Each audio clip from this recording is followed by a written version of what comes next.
adoption of HTTP3? How much time is it going to a very long time.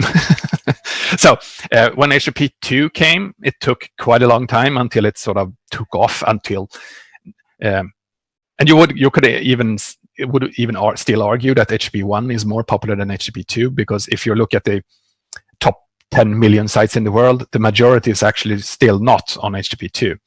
But if you're looking at browser traffic, they are now doing more HTTP2 than HTTP1. So by volume in HTTP traffic from browsers, HTTP2 is the bigger one. But HTTP3 has more challenges than HTTP2 had. So the adoption rate is certainly going.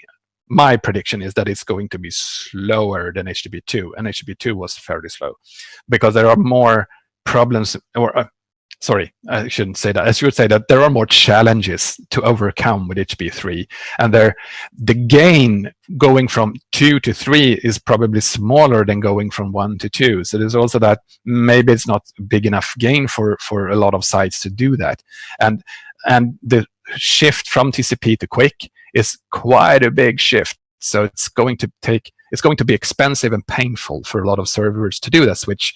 So is it a big enough performance gain for us to actually take that big cost and pain to do the transition?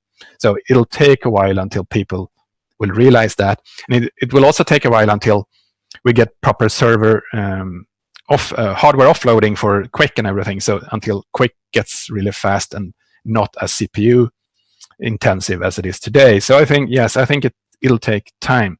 But from my perspective,